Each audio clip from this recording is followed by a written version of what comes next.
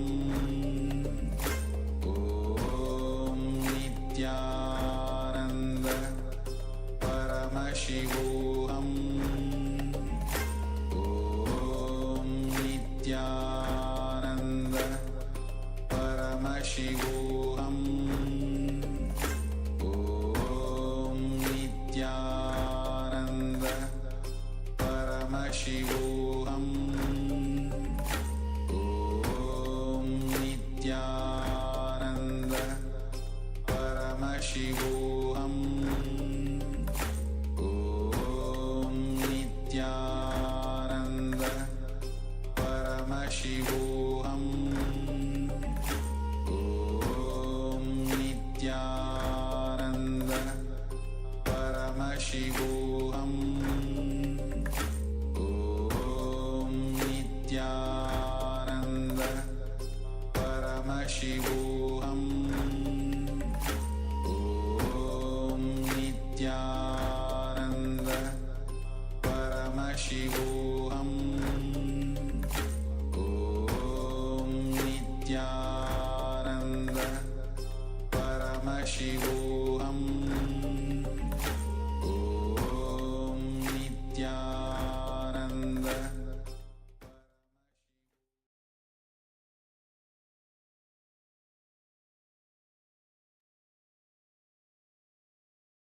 All right, you can now open your eyes and you can share whatever you have been able to see in this round of the body scanning. And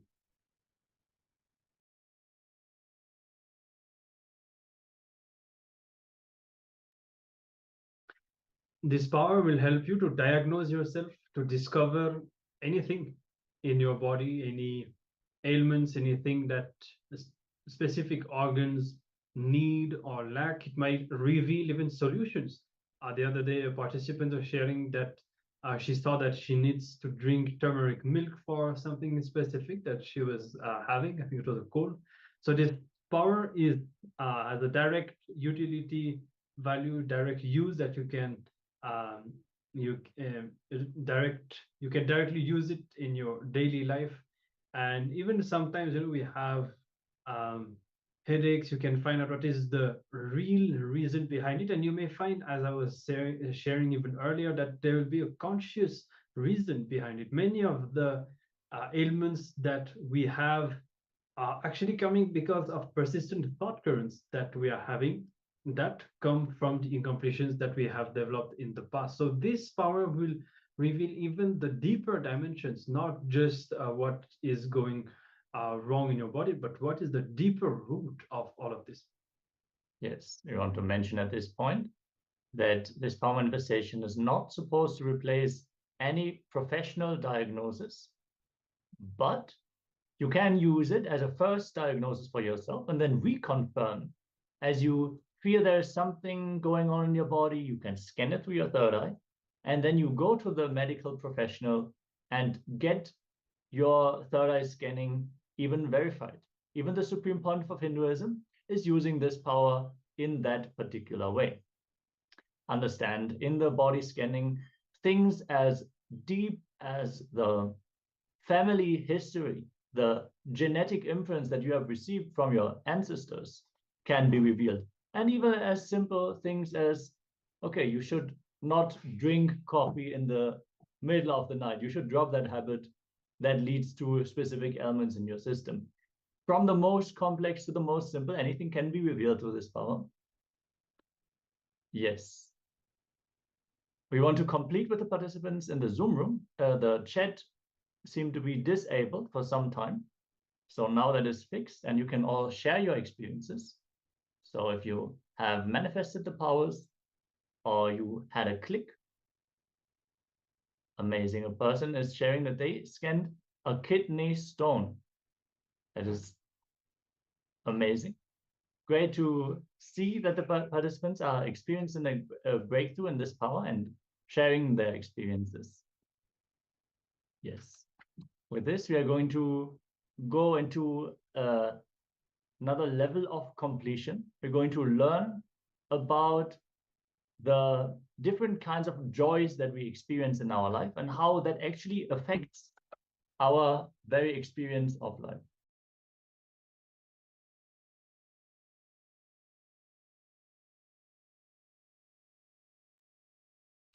Yes. So in this session, we are going to be learning about what is the importance of what we enjoy in life. And we see that many of the sufferings and competition that we have are because we enjoy the wrong things. For example, even emotions. Sometimes we cherish negative emotions, sadness or anger. And when it comes to external enjoyments as well, the same thing apply. Whatever we enjoy finally shapes our life. So here in this video, Swamiji is going to reveal the importance of what is called Sattvic Ananda, which is the joy of celebrating the higher consciousness and celebrating what is Sattvic, which is that which is pure, celebrating only that which is pure, knowing that this is going to become you. So for example, Swamiji says that you should never enjoy seeing someone suffer. You should never enjoy the pain of someone, because that will destroy your consciousness irreparably. That is an extreme example, but even for us in our day-to-day life, we need to remember that what we enjoy ultimately shapes the person that we become. So here Swamiji will reveal how to cherish that will expand us, that will help us to achieve the higher consciousness. This is Sattvic Ananda. So this all come to this space of listening and watch as Swamiji shares the sacred secrets on this topic.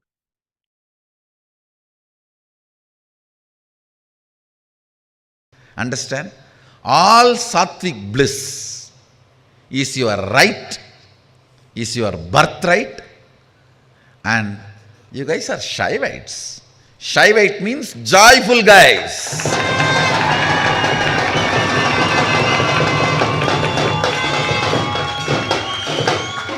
We are Shaivites, we are joyful people. I tell you, joy destroys cunningness. Joy destroys this crooked thinking. Joy destroys lack of integrity. Joy gives you larger vision.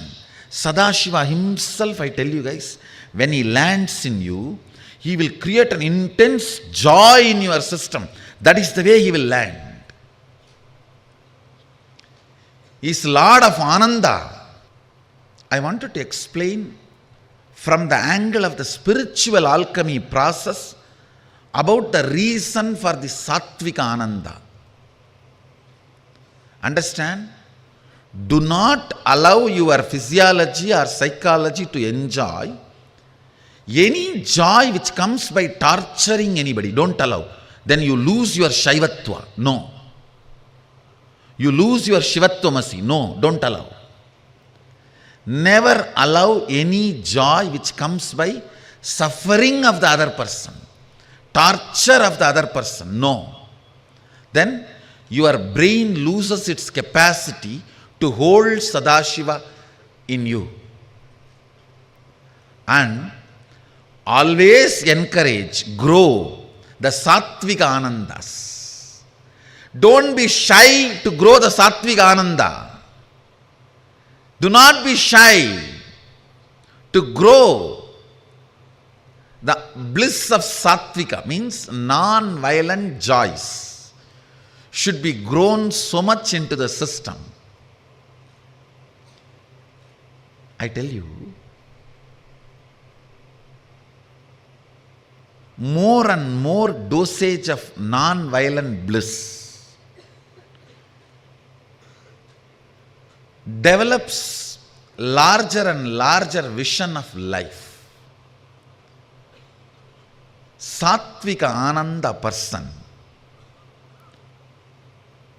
gets, I can't even describe the benefits, because the benefits happening in the physical level, in the muscle memory level, physiological level, psychological level, when the pitta in your brain, that layer of pitta reduces, only then your system develops a power called eating its own dead cells and cleaning up, which is the energy of Rudra. Understand? Listen. Just now, few days before, one fellow got Nobel Prize for physics. His research project, I studied his research project. Why he got? It is all about the science of how the body is eating its old dead cells and how it can be supported and encouraged. Please listen. For what he got the Nobel Prize now, at least 60,000 years before, elaborately Sadashiva describes. I can give you precise word. Now I think in English they use the word autophagy or something. I can give you the precise word in Sanskrit, in Agama, and the precise principle. Precisely.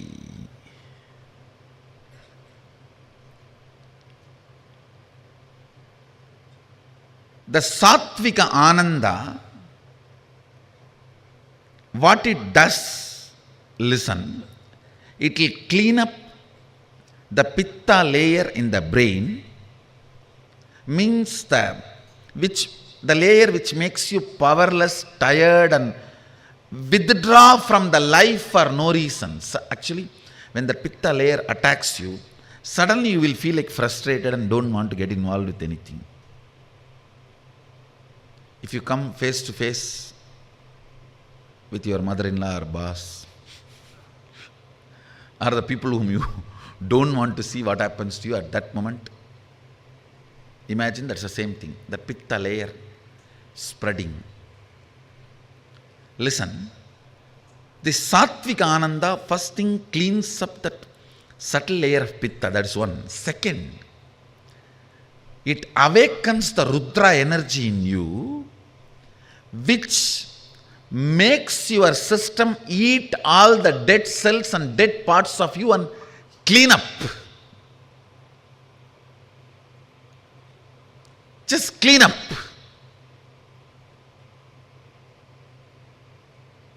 And this cleaning up is very important to keep you young, to keep you energetic, to keep you healthy, to keep you blissful. As long as this Rudra energy is alive in you, you will not die, you will be immortal.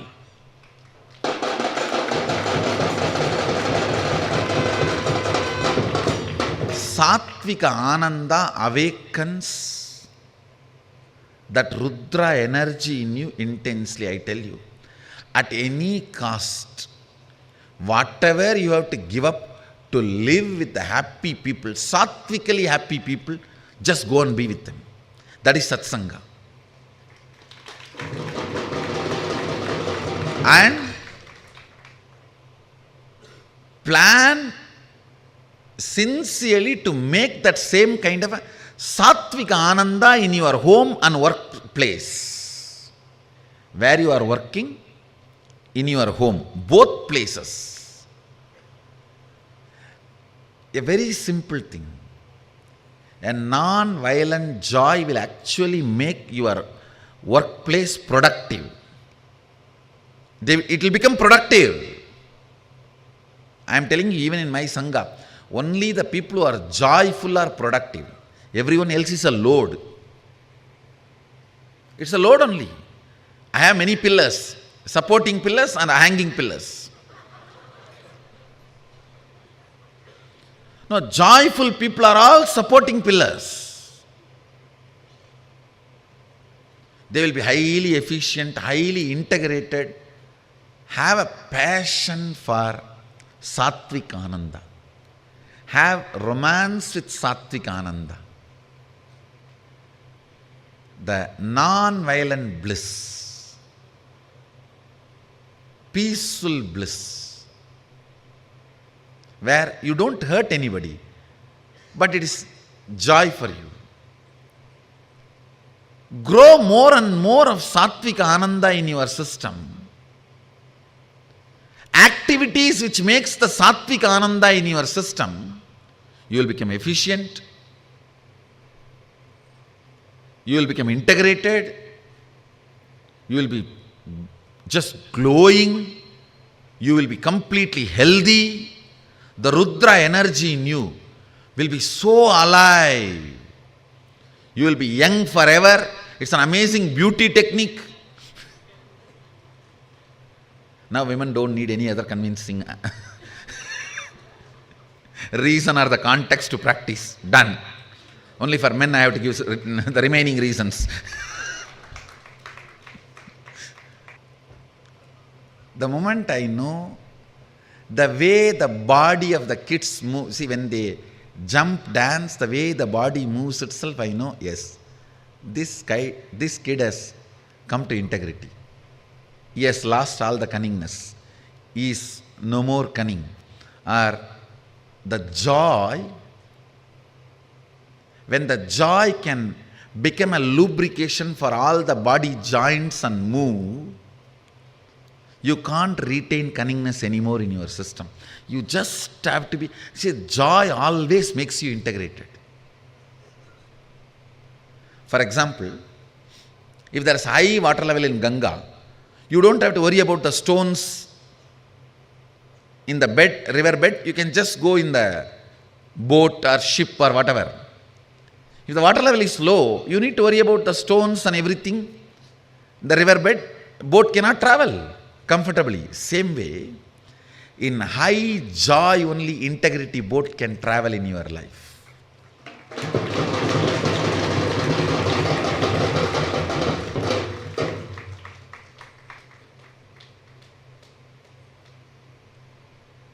Immediately the moment he said, I just saw who are those kids? Yes. And I know because I am seeing them here morning and night. And I know what is the space they will go and sleep if they jump and breathe my breathing space for such long time. I tell you, joy, sattvika ananda makes you a Shaivite. So much of sattvika ananda, biomemory will get into your system. It will help you in every process so powerfully. See, especially when you jump and all, the bliss is inhaled by every pore of your body. Every pore of your body, the bliss is inhaled.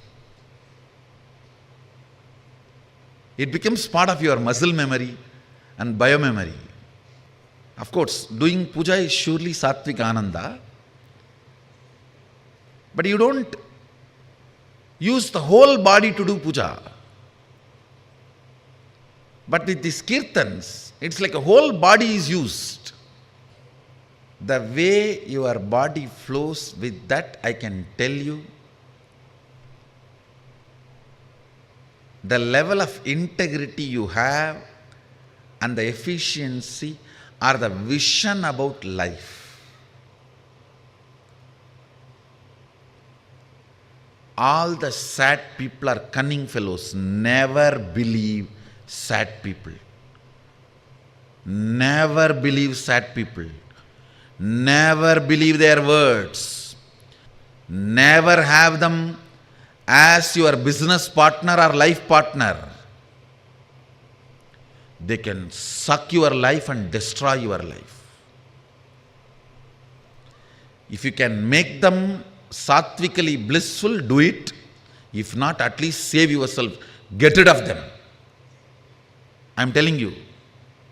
Because sad people can talk about integrity but never be integrated. They will only be cunningly strategizing.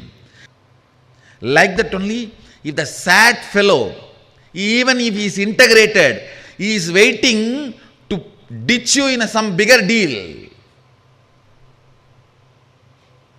He is having his knife behind the back. Never ever believe sad people and get into any venture. That is like getting onto the mud horse and entering into Ganga. Never. Whether life partner or business partner, joyful people will never cheat you. Even if they shout at you, it will be straightforward. There will not be second layer. There will not be third layer. Never believe sad people, even if they show very humble, polite, very good, decent, civilized manner of behavior. A raw, joyful person is 1,000 times trustworthy than the sad, civilized, decent, presentable. No. Sad fellows are dangerous fellows because in their very pitta layer on the brain, they believe all the fears are part of their life. When somebody is frightened, he is the most dangerous fellow. He will be all the time in the mood of attacking. I tell you, keep sattvic bliss as your lifestyle and defend it. Defend it, and you have a right to defend it. Don't allow the stupid society to interfere in your sattvic bliss. You are not violating into anybody's space and being joyful. You are joyful just because I am here and my joy, sharing it. And nobody has a right to interfere and intimidate our joy.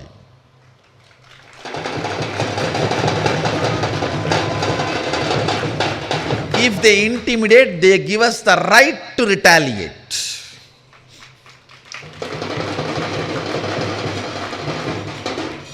I tell you, make sattvic joy as your lifestyle and stand for it strongly.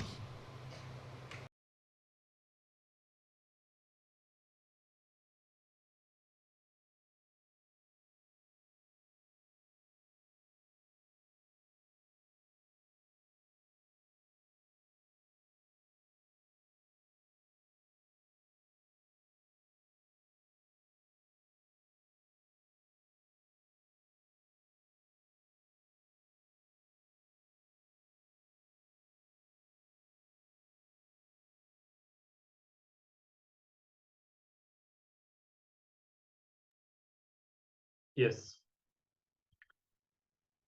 So let's now get ready, as we have just learned about the Sattvic Ananda. Learning is good, but we should also have the opportunity to experience about it a bit. So we have a special session coming up now. That is, we are going to be practicing this Sattvic Ananda in the best way possible. That is the Nitya Kirtans, which is dancing. So for maybe about 10 minutes, we will be dancing. I don't know, some of you may know, it used to be a regular practice whenever Swamiji would come for darshan, for satsang. We would be dancing, sometimes even for up to 2 hours, we would be dancing continuously before Swamiji even starts the satsang. And Swamiji says, actually, if you can celebrate yourself, you don't even need any other completion process. The very bliss that you will build and the way it transforms your body and mind, that itself will detox you of all the patterns and everything. And on top of that, we are going to be doing a very specific process that is revealed by Paramashiva in the Agama. You may have had the opportunity of practicing it very shortly if you have been attending the Nityananda yoga session, that is the skeleton dance. And the truth behind this skeleton dance is, see, when you jump, every pore of your body inhales bliss, and bliss becomes part of your muscle memory and biomemory. But not only that, when you visualize yourself as a skeleton, and not just when you visualize, when you connect with your skeleton, when you're able to hold that visualization while moving your body, Swamiji has revealed that it will integrate all your different components. So right now what happens, because of the incompletions that we have, all the different parts of us are not in sync. Our we may desire something emotionally, but in our mind we'll be having different kinds of thoughts that are not allowing us to experience what we want. On top of that, our body is also not aligned. We may not be in the right state physically to enjoy what we want. So all these different components are not aligned, and that is why we are not living the life that we want. But this process will integrate all these components, and that is the same truth that is behind the Nityananda Yoga as well. So now for the next about 10 minutes, we'll be dancing and jumping. We'll be playing some music for you all. You can make sure that you have enough space around you. The way to dance here is you're not even looking for particular graceful movements. Actually, you're supposed to shake your whole body, all organs from head to toe continuously. All organs should be moving continuously in different directions without any specific pattern. You can just joyfully move, jump, and make sure that you engage all the limbs of your body, and that you hold on to this visualization of your skeleton. Yes, understand. Throughout the day, based on the cognitions we carry, we enter into certain body postures. You would notice, if you look at yourself, how you're spending your day. You're really maintaining certain poses and building your body in that way.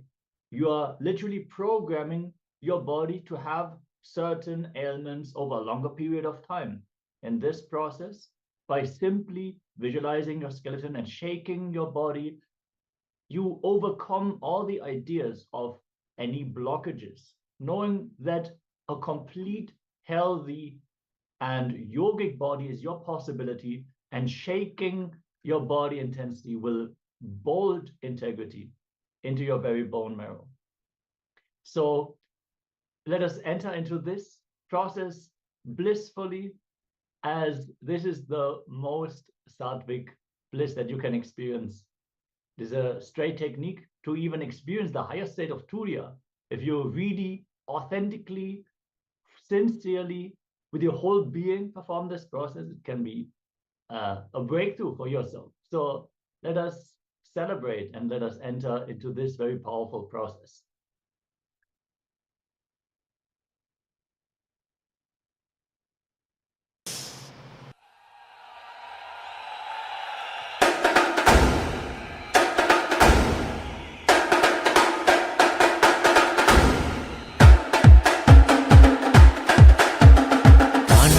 जय विठ्ठले नित्यानंद नित्य विठ्ठले पांडुरंग जय विठ्ठले नित्यानंद नित्य विठ्ठले पांडुरंग जय विठ्ठले नित्यानंद नित्य विठ्ठले पांडुरंग जय विठ्ठले नित्यानंद नित्य विठ्ठले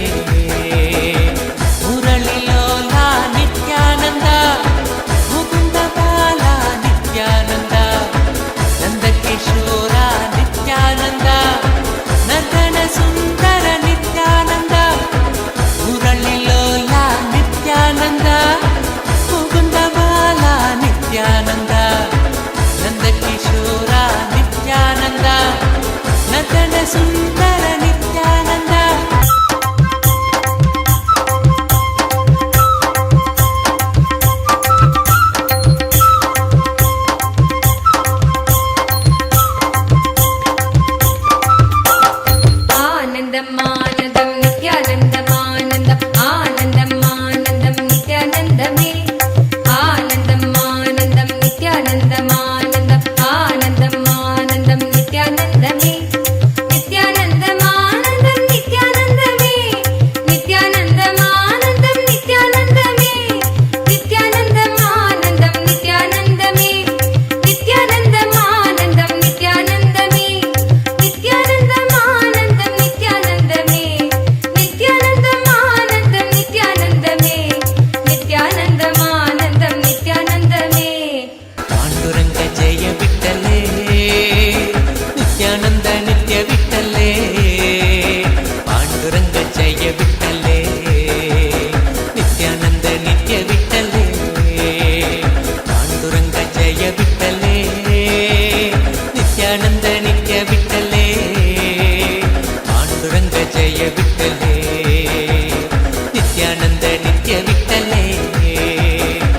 ಮುಕುಂದ ಮಾಧವ ನಿತ್ಯಾನಂದ ಮಧುಸೂದನ ಹರಿ ನಿತ್ಯಾನಂದ ಮಧುರ ಮೋಹನ ನಿತ್ಯಾನಂದ ಮಂಗಳಮೂರ್ತಿ ನಿತ್ಯಾನಂದ ಮುಕುಂದ ಮಾಧವ ನಿತ್ಯಾನಂದ ಮಧುಸೂದನ ಹರಿ ನಿತ್ಯಾನಂದ ಮಧುರ ಮೋಹನ ನಿತ್ಯಾನಂದ ಮಂಗಳಮೂರ್ತಿ ನಿತ್ಯಾನಂದ ಅಚ್ಯುತಂ ಕೇಶವಂ ಶ್ರೀಧರಂ ಮಾಧವಂ ಸದ್ಗುರುನಾಯಕಂ ನಿತ್ಯಾನಂದಮೇ ಅಚ್ಯುತಂ ಕೇಶವಂ ಶ್ರೀಧರಂ ಮಾಧವಂ ಸದ್ಗುರುನಾಯಕಂ ನಿತ್ಯಾನಂದಮೇ ಆನಂದಂ ಆನಂದಂ ನಿತ್ಯಾನಂದಂ ಆನಂದಂ ಆನಂದಂ ಆನಂದಂ ನಿತ್ಯಾನಂದಮೇ ಆನಂದಂ ಆನಂದಂ ನಿತ್ಯಾನಂದಂ ಆನಂದಂ ಆನಂದಂ ಆನಂದಂ ನಿತ್ಯಾನಂದಮೇ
शयना परम निरंजन सत्य सनातन नित्यानंद में पन्नग शयना परम निरंजन सत्य सनातन नित्यानंद में दीन दयाकर परम कृपाकर करुणा सागर नित्यानंद में दीन दयाकर परम कृपाकर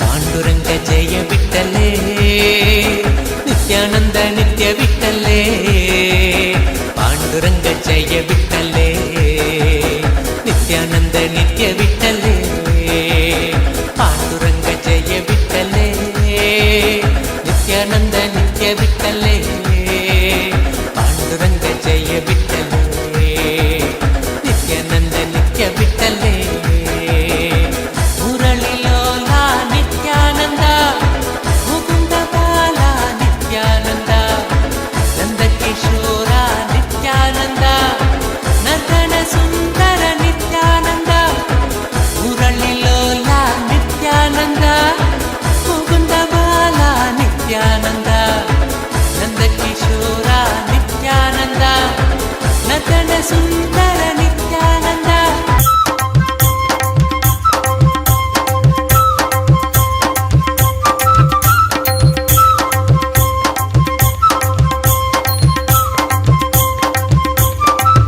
आनन्दम् आनन्दं नित्यानन्दम् आनन्दम् आनन्दम् आनन्दं नित्यानन्दमे आनन्दम् आनन्दं नित्यानन्दम् आनन्दम् आनन्दम् आनन्दं नित्यानन्दमे नित्यानन्दम् आनन्दं नित्यानन्दमे नित्यानन्दम् आनन्दं नित्यानन्दमे नित्यानन्दम् आनन्दं नित्यानन्दमे नित्यानन्दम् आनन्दं नित्यानन्दमे नित्यानन्दम् आनन्दं नित्यानन्दमे नित्यानन्दम् आनन्दं नित्यानन्दमे नित्यानन्दम् आनन्दं नित्यानन्दमे पांडुरंग जय विठ्ठले नित्यानंद नित्य विठ्ठले पांडुरंग जय विठ्ठले नित्यानंद नित्य विठ्ठले पांडुरंग जय विठ्ठले नित्यानंद नित्य विठ्ठले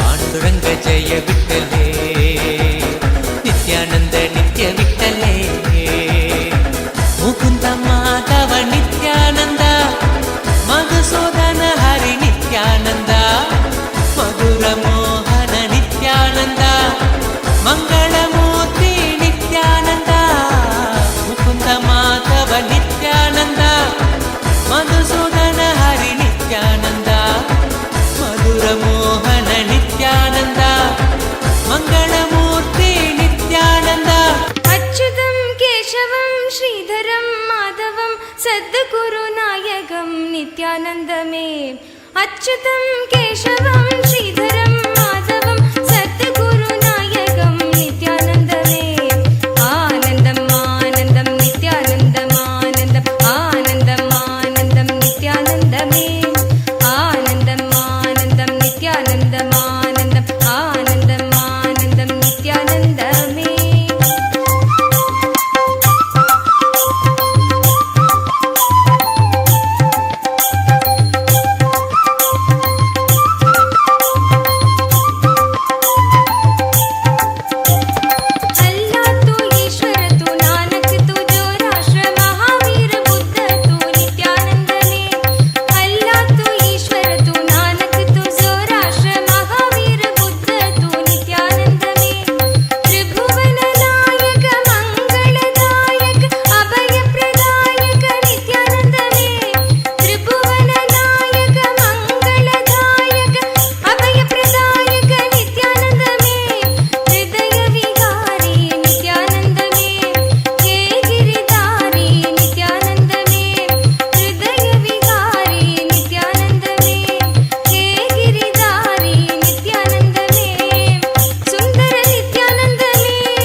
Yes. So I hope that you enjoyed this skeleton dance with so many of you dancing, and so we also shared your experience of joy. This is a very powerful process. Actually, the first time Swamiji revealed this, Swamiji made all of us to dance continuously like this for 42 minutes.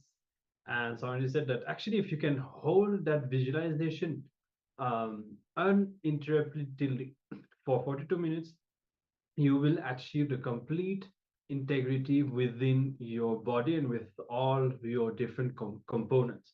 So whenever you feel like, you can pick that up. You can even play that video. It's available on the YouTube channel, and practice this process, which is directly revealed by Paramashiva in the Agamas. All right. So with this, let's continue, and we'll be having our next round of the power manifestation. And this time we are going to be scanning for birthmarks of a partner. So for this round, you will require to partner with someone. You can team up with someone in the Zoom, and the Chinese participants also in the translation room can pair up with each other. You're going to be scanning, as I said, for any birthmarks present on that person's body, identifying that through the third eye. We'll be having 2 rounds, so you can get ready. Make sure that you have a partner for this round of the body scanning, and once you are ready, you can sit. Preferably sit in a cross-legged posture on the ground, as this facilitates the awakening and circulation of the Kundalini energy to your third eye, and start chanting the Mahavakya, connecting with Swamiji inside you, and bring your awareness to the third eye, and keep your focus on experiencing oneness, enjoying the space of oneness with Swamiji, and consciously scan for the birthmarks of your partner. Let's begin.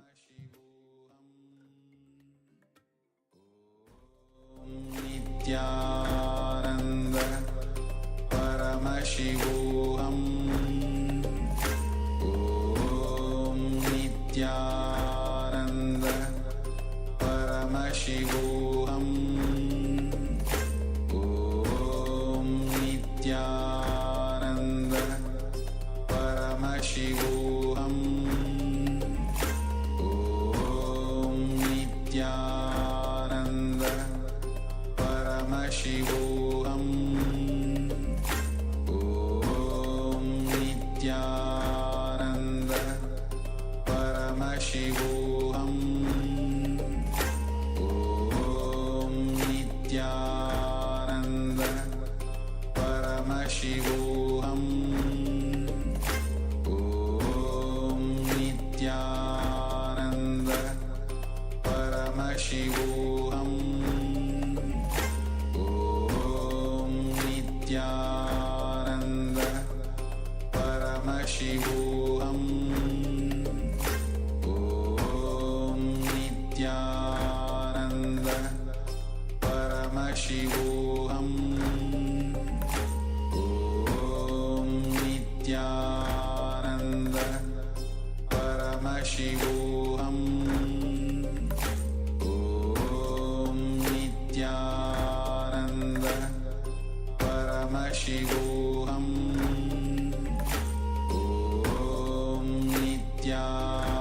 Om Nityananda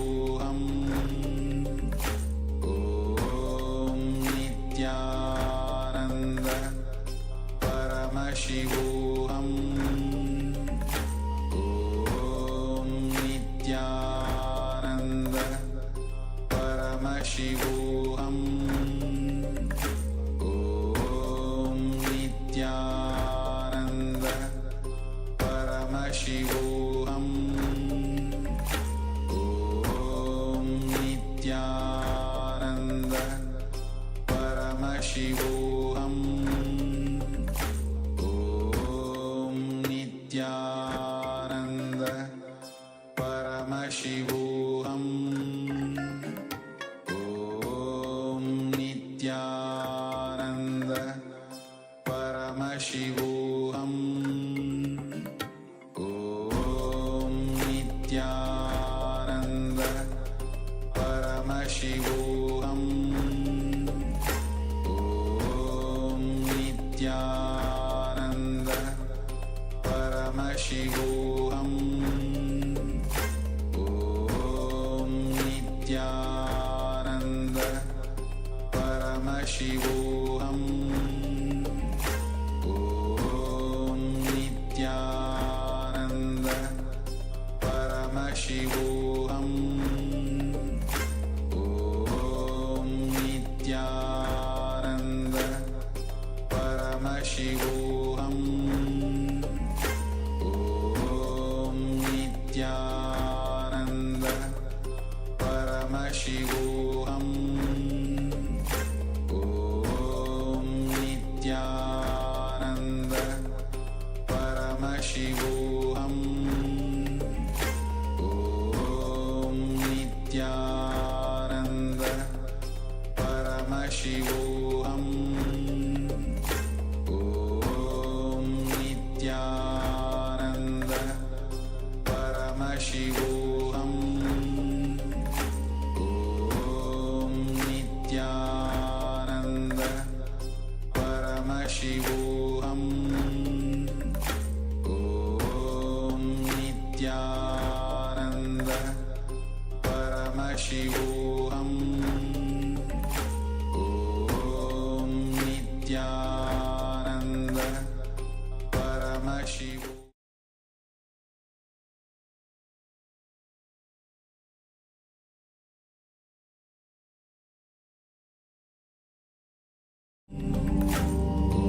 Om Nityananda Paramashivoham.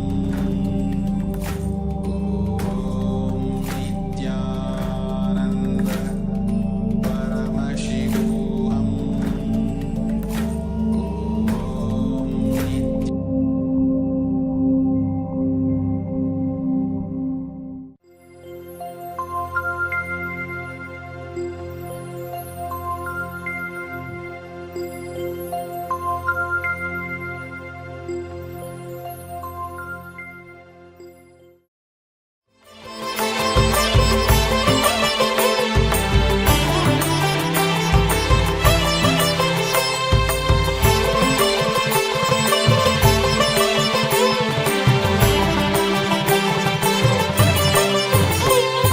Shankara Shiva Mahadeva త్రిశూలధర Mahadeva Shankara Shiva Mahadeva Shankara Shiva Mahadeva త్రిశూలధర Mahadeva త్రిశూలధర Mahadeva Girijapathi Mahadeva Girijapathi Mahadeva సర్వేశ్వర మహాదేవ సర్వేశ్వర మహాదేవ శంకర శివ మహాదేవ శంకర శివ మహాదేవ త్రిశూలధర మహాదేవ త్రిశూలధర మహాదేవ గిరిజాపతి మహాదేవ గిరిజాపతి మహాదేవ సర్వేశ్వర మహాదేవ సర్వేశ్వర మహాదేవ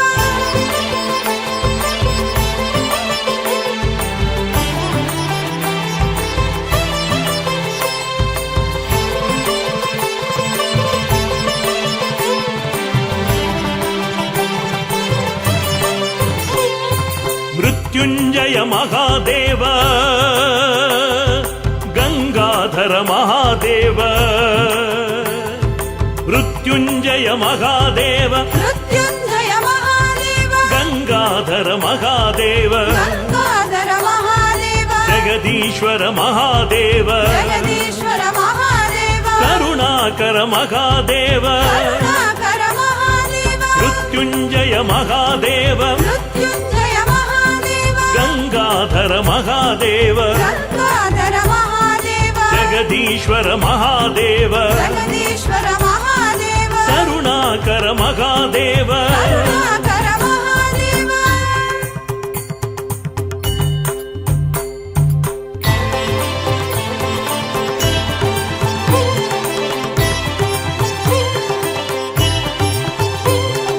జయ జయ శంకర సాంబ సదాశివ జయ జయ శంకర సాంబ సదాశివ హర హర శంకర సాంబ సదాశివ హర హర జయ జయ శంకర సాంబ సదాశివ జయ జయ శంకర సాంబ సదాశివ హర హర శంకర సాంబ సదాశివ హర హర శంకర సాంబ సదాశివ నందివాహన నమ శివాయ నందివాహన నమ శివాయ నాగాభరణ నమ శివాయ నాగాభరణ నమ శివాయ నగజన పాలక నమ శివాయ నగజన పాలక నమ శివాయ నమో నమో జయ నమ శివాయ నమో జయ నమ శివాయ నందివాహన నమ శివాయ నందివాహన నమ శివాయ నాగాభరణ నమ శివాయ నాగాభరణ నమ శివాయ నగజన పాలక నమ శివాయ నగజన పాలక నమ శివాయ నమో నమో జయ నమ శివాయ నమో జయ నమ శివాయ నమో నమో నిత్యానందాయ నమో నిత్యానందాయ నమో నమో నిత్యానందాయ నమో నమో నిత్యానందాయ నమో నమో నిత్యానందాయ నమో నిత్యానందాయ నమో నమో నిత్యానందాయ నమో నమో నిత్యానందాయ నమో నమో నిత్యానందాయ నమో నమో నిత్యానందాయ నమో నమో నిత్యానందాయ నమో నమో నిత్యానందాయ నమో నమో నిత్యానందాయ నమో నమో నిత్యానందాయ నమో నమో నిత్యానందాయ నమో నమో నమో నిత్యానందాయ నమో నిత్యానందాయ నమో నమో నిత్యానందాయ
శంకరా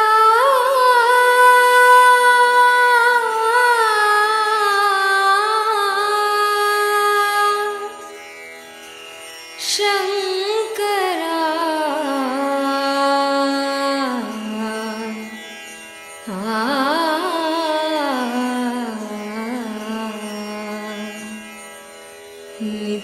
నిత్యానందా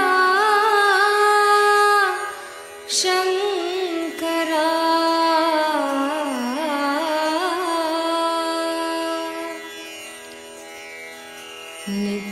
నిత్యానంద శంకరా ఆనందేశ్వర శంకరా నిత్యానంద శంకరా ఆనందేశ్వర శంకరా నిత్యానంద శంకరా ఆనందేశ్వర శంకరా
Shankara Nityananda Shankara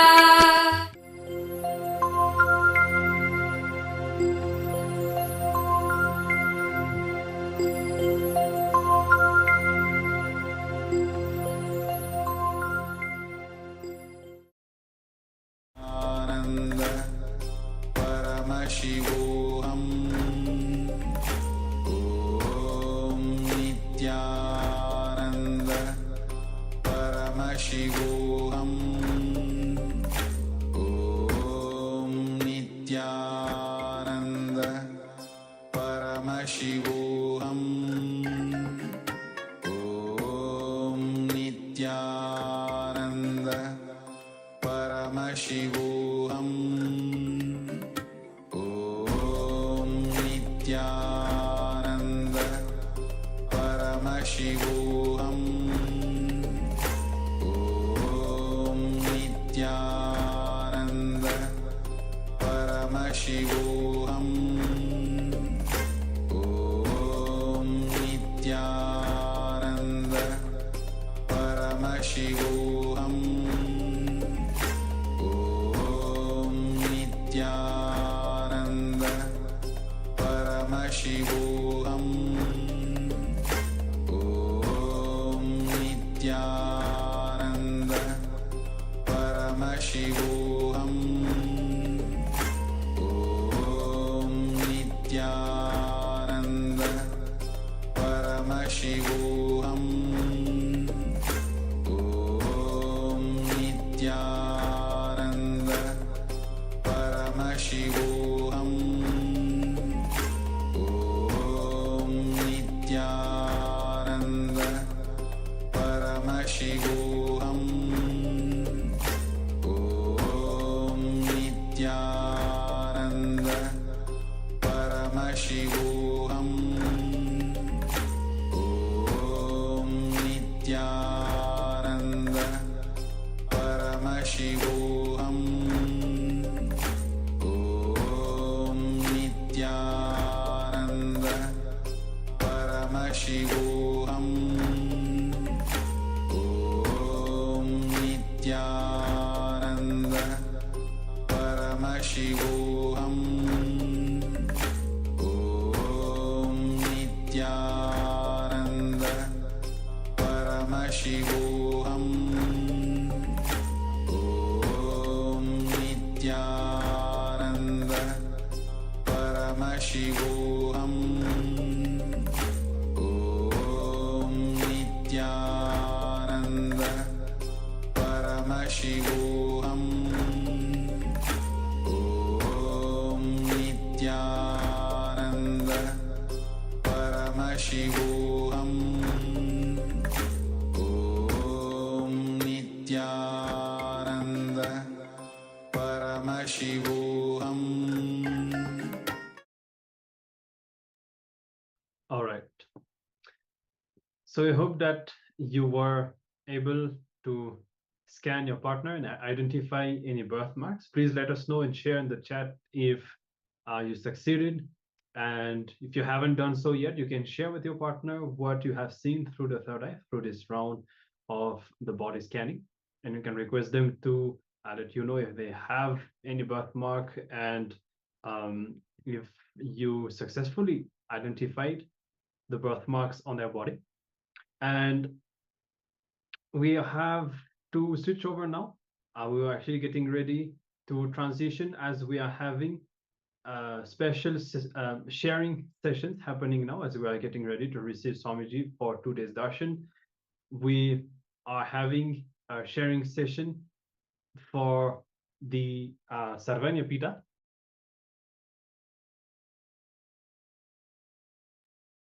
Yes, that's one of the female devotees from Germany who just recently opened up a temple in Germany, and she's sharing her personal experiences.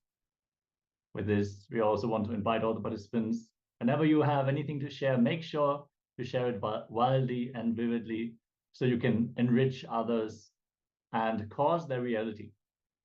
With this, let us now get ready for this beautiful segment Yes, let's go. Nityanandam. And, yes. That is really wonderful, Ma. Yes. And also the thing, we came to know that you offered Pada Puja also. That I think you mentioned about the gratitude and the love. So how that overflow when you offer your first Pada Puja to Swamiji? Yeah, that was also a really beautiful journey. Actually, I had some resistance first, and but when it's really beautiful how Swamiji creates the space for understanding and for also then that the feeling comes. So actually, at some point, it was like, yes, I want to offer, but I was not able at that moment. So I had this always in my mind, and I wanted it. So and then finally I was able to make the offering, and then it was so beautiful. Like I was so nervous, and then it was the Swamiji's darshan was delayed, and I was like, oh my god, I was every time again nervous. And then when it happened, really at that day when the darshan happened, when Swamiji came live, I got a gift from somewhere I would have never thought I would get the gift, which basically was covering this whole offering. So that was so auspicious because I've never thought of that, and that was an amazing experience actually. And wonderful, wonderful, Ma. And so there are so many people like you in all over the world. And what would be to the people who are coming to Swamiji for the first time, who are watching this video for the first time, for those viewers, what would be your message to them? How would you introduce Swamiji to them? And what would be that one line which you would welcome them to come and even be in the Paramashivoham program or to offer Pada Puja? What is that you want to tell to all of them? Yes, what I really want to tell to everyone. So Swamiji is, for me, a hero. Like what he establishes and what he gives is amazing. I haven't seen it before. I just knew it from, like movies or something like, but what Swamiji does and gives is just amazing. And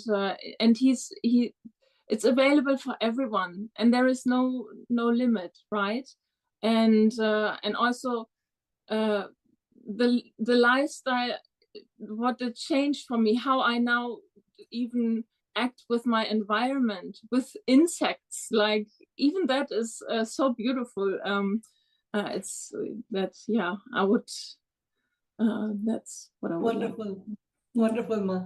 And also, many of our viewers also wanted to know that you told about yoga. I'm sure many of them did yoga in the past, but what is that in the aspect of yoga that you feel is different with Swamiji and the normal yoga that happens outside?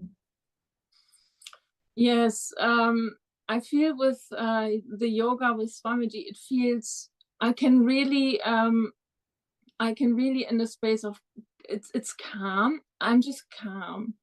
The thoughts they drastically slow down, and I really have moments where I don't feel even the body, and I've never felt that before with other classes I attended before. So yes. Yes, Ma. And also, like, I just want you to, share.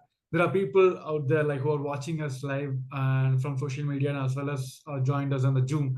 And many are like want to manifest same like you, Sarvanapita. And of course, yes, many may have some obstacles, all that.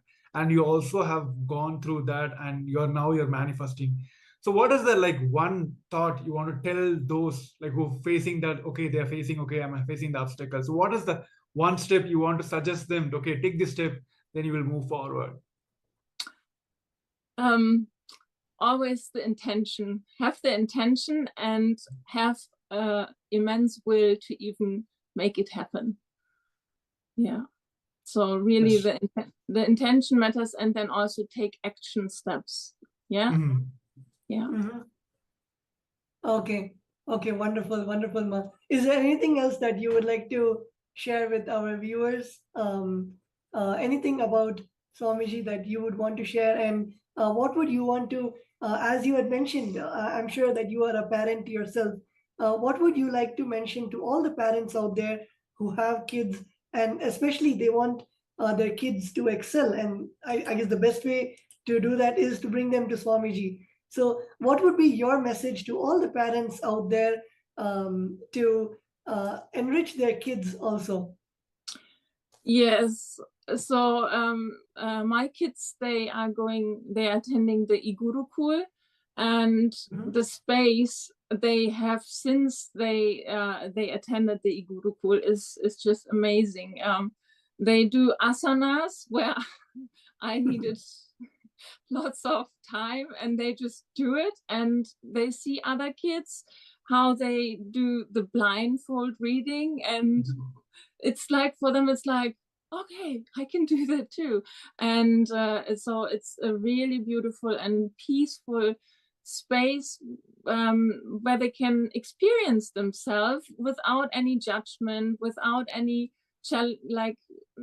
in school it's about, who's the best, and it's not with the Igurukul, and they really learn something beyond the school system. Yeah. Wonderful, wonderful, Ma. Thank you so much for joining us and sharing, and we look forward to more sharings with you in the upcoming programs. Oh, thank you so much for having me here. I feel Thank really you, Ma. Nityanandam. Nityanandam. Yes, I think we have so many comments flowing. We have Harilin saying, "Yay, Ma! Thanks for going vegan." And actually, I'm sure many of us around the world have experienced that.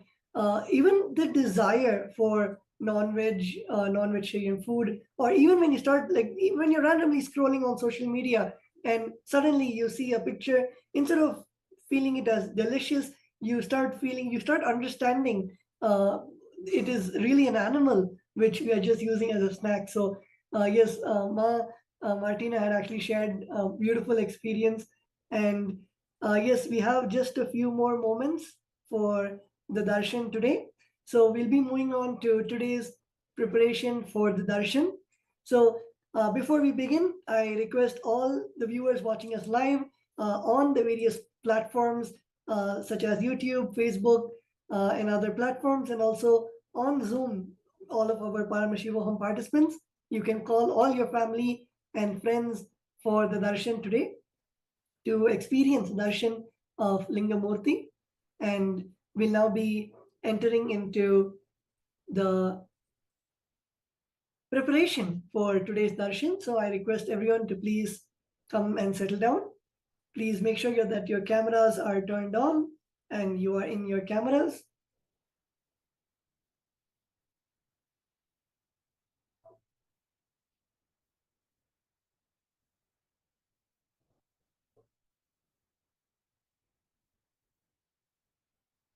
Make sure that you are seated in your cameras.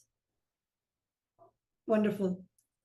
So today we will be experiencing in the darshan, we'll be experiencing the darshan of Lingamurti, Bhagavan Paramashiva in the form of a linga.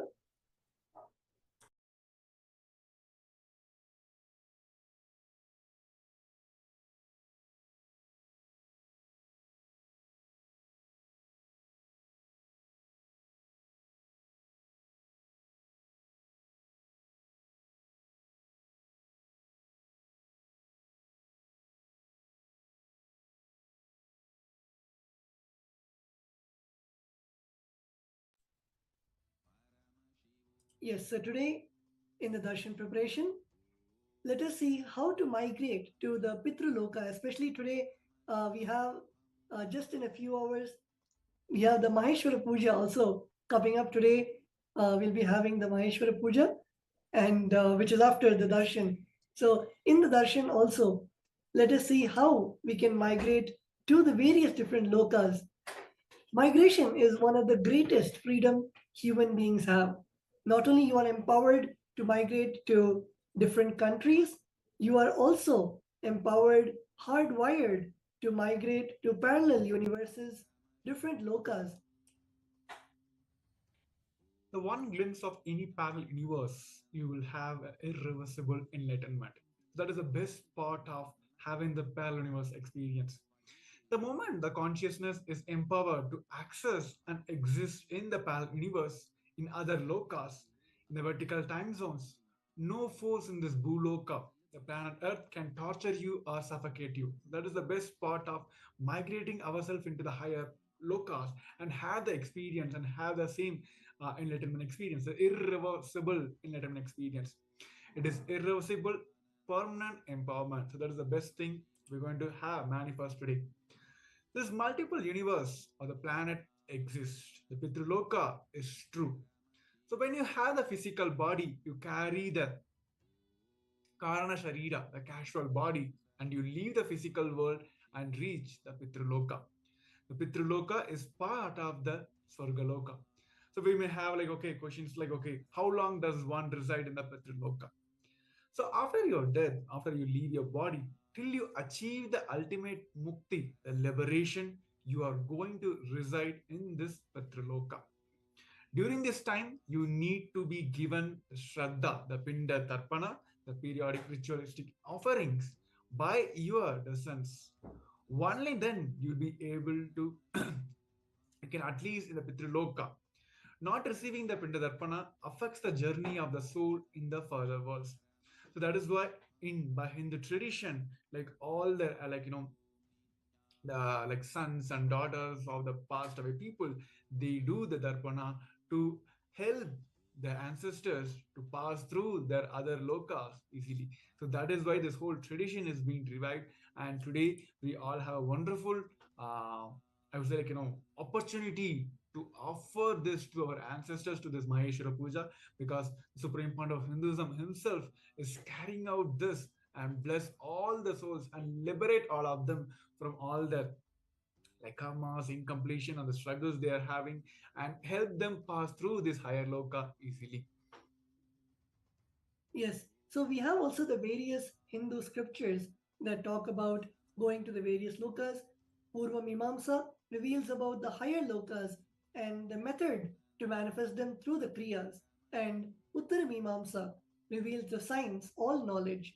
And even in the Agamas, in the Somashambhu Paddhati, the Shraddha Vidhi says, Lingino Brahmanadyascha Shraddhiya Shivadikshitaha, which means the sannyasis and brahmanas who have been initiated into the Shivadiksha are eligible to be appointed as the representatives of Pitrus in the Shraddha. And as many of you might know, in the Maheshwara Puja, we see the Supreme Pontiff of Hinduism, who is, of course, the one who is liberating all of our ancestors during the Maheshwara Puja. And all the sannyasis sit in both sides who become channels for the ancestors to have the completion inside them. And also in the Manusmriti, we have the verse which says, the departed souls wait eagerly for the completion through food and water during the Mahalaya Paksha, which is the fortnight of departed souls. And Mahalaya Paksha is actually a very auspicious day to offer the Maheshwara Puja. So the tradition, the ritualistic, the Maheshwara Puja is the oldest recorded rituals prevalent even today in the Vedic traditions, part of Uttara Hamsha, which is the science to relate with the higher loka beings. In the Maheshwara Puja, the Supreme Pontiff of Hinduism, our beloved Guru, Bhagavan Sri Nityananda Paramashivoham himself receives the puja and receives the Naivedyam, which is the Bhiksha, and the food offering on behalf of the departed souls. And there are countless memories have been recorded where the participants have shared that the ancestors visited them in their dreams and connected to them and passed there, that experience they had the passage of the higher lokas.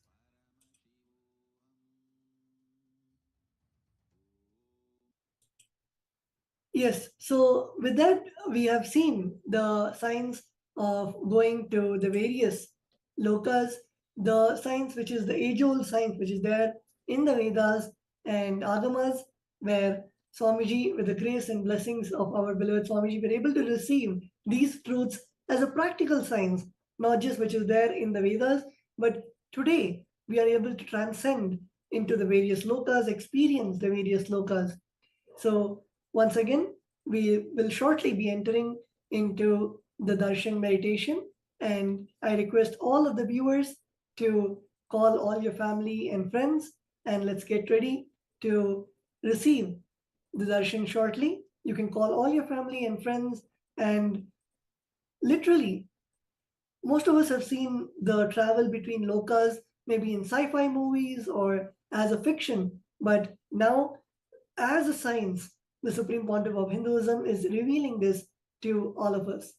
So we'll be right back in a few moments. Please stay tuned.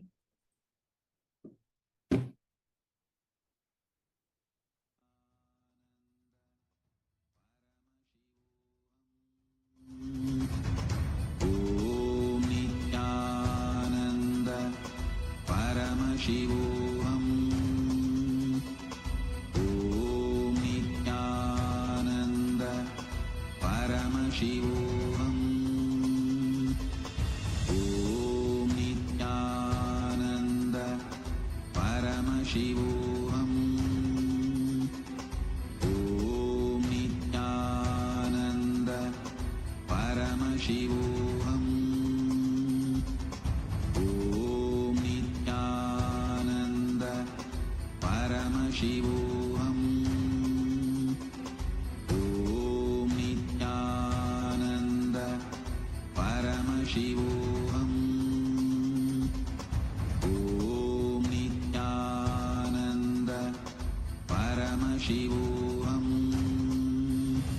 Let our biology became one with Paramashiva's biology. Let macrocosm we carry become one with microcosm. Let the microcosm we carry become one with macrocosm of Paramashiva. Let our organism become one with Paramashiva's organism.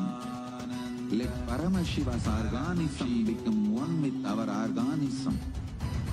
Let oneness become living strategy, living experience of all of us. Am the Mahavagya. Do it intensely. Om Nityananda Paramashivoham. Om Nityananda Paramashivoham. Om Nityananda Paramashivoham. Om Nityananda Paramashivoham. Om Nityananda Paramashivoham. Om Nityananda Paramashivoham. Om Nityananda Paramashivoham. Om Nityananda Paramashivoham. Om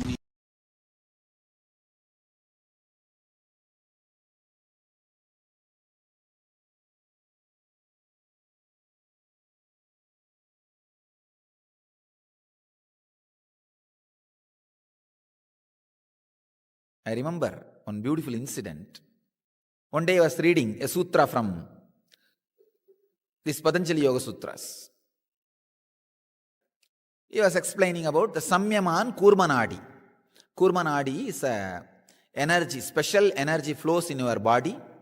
If you the sutra says, if you concentrate on that, if you do samyama on that, you will have the experience of the whole cosmos. You will be able to see very clearly the whole cosmos. I asked him, how can that be? Just meditating on some nadi on your body, how can you see the whole cosmos? He just pressed it. The moment we came out of that hall to the open sky, he just pressed that Kurma nadi. And that samyama has happened on the Kurma nadi. It was so sweet, that spot, so tasty, so ecstatic. Automatically my whole attention fell on that spot, on that samyama, on the Kurma nadi. And he told me, like, now look up. It was maybe around 11 o'clock, daytime, morning 11 o'clock. I could see very clearly the sun and moon and all the stars. Very clearly. Please understand, I am telling you as it happened. I was shocked. I said, oh God, how can this be? The moment he took his hands off, again the whole thing disappeared. I saw simply how we see now. I asked him, how can this happen? He said, it's nothing. When you put samyama on the Kurma nadi, the eyeball movements stops. See, all of us continuously have an eyeball movement. Every thought which happens in you makes the eyeball move very little. But sure, there is a movement. That subtle shaking of eyeball stops you look beyond the blue layer. It stops you look beyond certain distance. If that eyeball movement is arrested and stable, in the Puranas there is a mention, Devatas, gods, do not have eyeball movements. Their eyelids do not move. That is one of the symbol described for gods. See, if you have any darshan or vision, to find out the person whom you are seeing in the darshan, is he really God or some illusion? These are the 2-3 basic scales. Their feet will not be touching the ground. There will not be eyeball or eyelid movement. So he says, I just made you do samyama on the Kurma nadi. The eyeball movement stops. When eyeball movement stops, you can just penetrate through the layer of light deflection or light reflection and see beyond. That's all. This one incident has made something totally different in me. All the techniques, methods Patanjali describes in the sadhana pada are straight and immediate.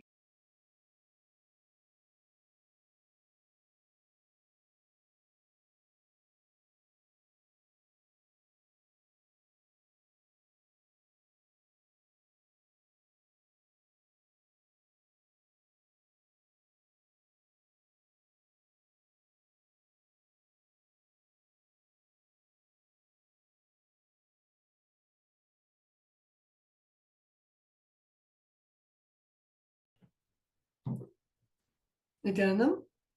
So as we prepare for the darshan of the Linga Murti, requesting all the Paramashivoham Level 1, Level 2 and Level 3 participants, and requesting all of the viewers watching us live on social media, on YouTube, Facebook, Instagram, and the various social media platforms to please sit straight.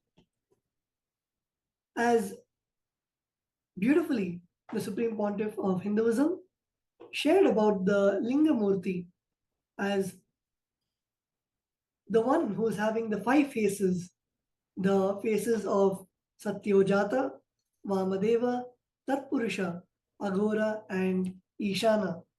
And I'm sure many of us have also received the truths behind each one of these faces. Paramashiva's face of Satyojata, that is the face of creation, where Paramashiva created the whole cosmos. Paramashiva's second phase of Tatpurusha, where Bhagavan Paramashiva, all the 5 actions of Shrishti, which is creation, Sthiti, which is maintenance, Samhara, which is rejuvenation, Trobhava, which is putting into and taking out of delusion, and the 5th phase of liberation. Paramashiva, through all his 5 phases, continuously performs these 5 actions. And it is not just the happening of the whole cosmos, but it is even the happening inside all of us. I'm sure many of you in your lives, every single moment of your lives, you notice these 5 actions continuously repeating, whether it is in your biology or whether it is in your physiology, in your psychology. All of these aspects continuously happen. And many of us sometimes get a doubt that what is the reason Paramashiva has to do the rejuvenation? Same way in all our lives, just like how we have to digest to convert that food into the energy.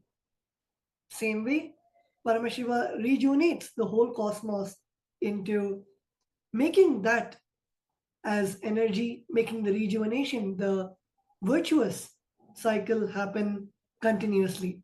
So now before we enter into the darshan meditation, let us see a small video of Swamiji on the Lingamurti.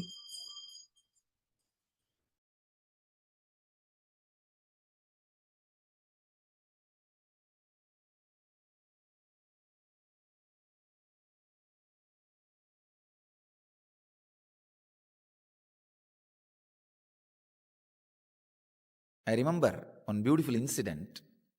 One day I was reading a sutra from these Patanjali Yoga Sutras.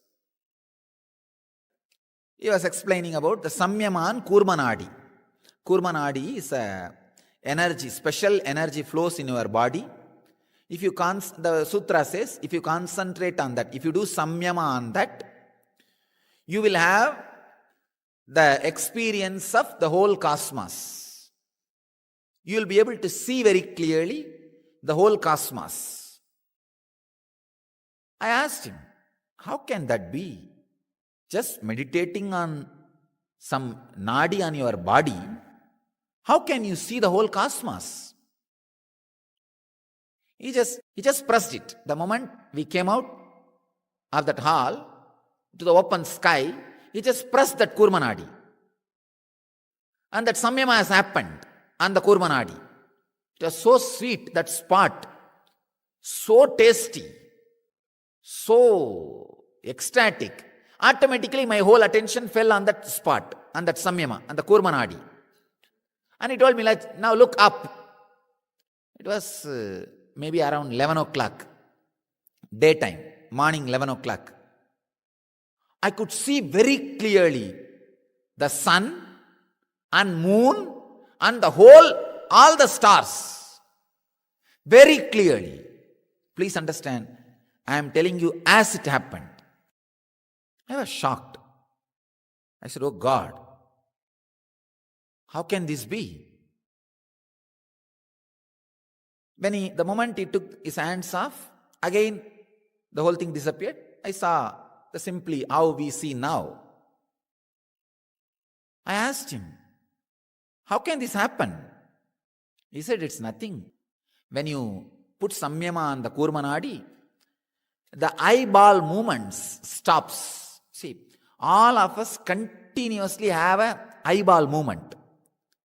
Every thought which happens in you makes the eyeball move very little. But sure, there is a moment.